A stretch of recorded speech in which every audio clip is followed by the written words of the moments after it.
Can I point out two very smart, very kind of in the weeds salary cap eccentricities the Pacers went for, which are indirectly related to this, but really help facilitate being able to make a move like this? I feel like there's going to be some Obi Toppin mixed in here. No, there's no Obi Toppin mixed in. There's no Obi Toppin mixed in.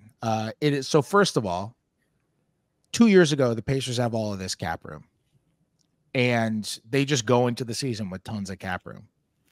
And eventually, they're like below the salary floor. And in order to get to the floor, they decide they're going to use it instead of trading Miles Turner, like everybody in the world thought they were going to do for 97 years. They decide to use it to renegotiate and extend Miles Turner. And the way they structure the extension is they give him a massive balloon payment raise in that year where they were way below the tax. So he gets like 30 some odd $1 million. And then in order for him to get all that money up front, he takes a little bit less the last 2 years in the extension.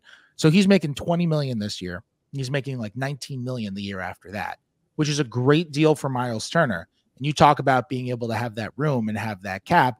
It's just a fantastic way for Turner to get the total dollars that he wants. And economics 101 is a dollar today is worth more than a dollar tomorrow anyway. So he makes out great. And for the Pacers to be able to have that long-term financial flexibility when they were going to have to pay that money to get to the floor regardless.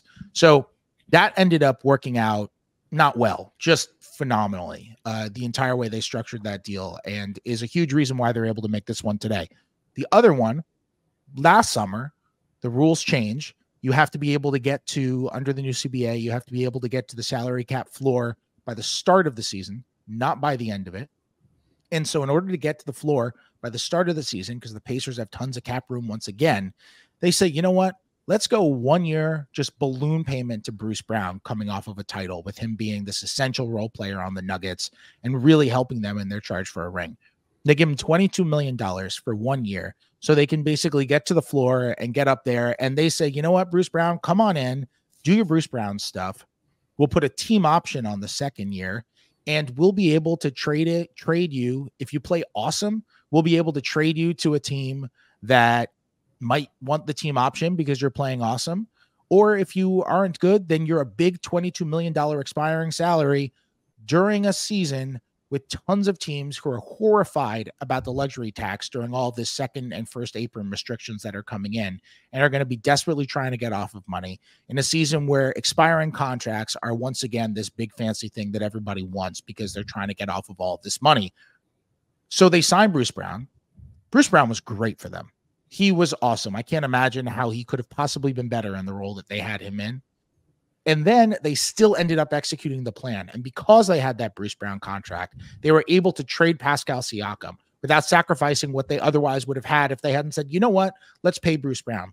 And they kind of got criticized initially when the numbers on the Bruce Brown contract came out, but it ended up being a phenomenal move. I mean, that's the money, that's the salary. And by the way, not looked at as a bad deal at all. I could see Toronto flipping Brown at some point before the deadline and getting a pickback or something. Like, a lot of teams will want that deal. So I just, two fantastic little moves that at the time seemed like kind of marginal eccentricities.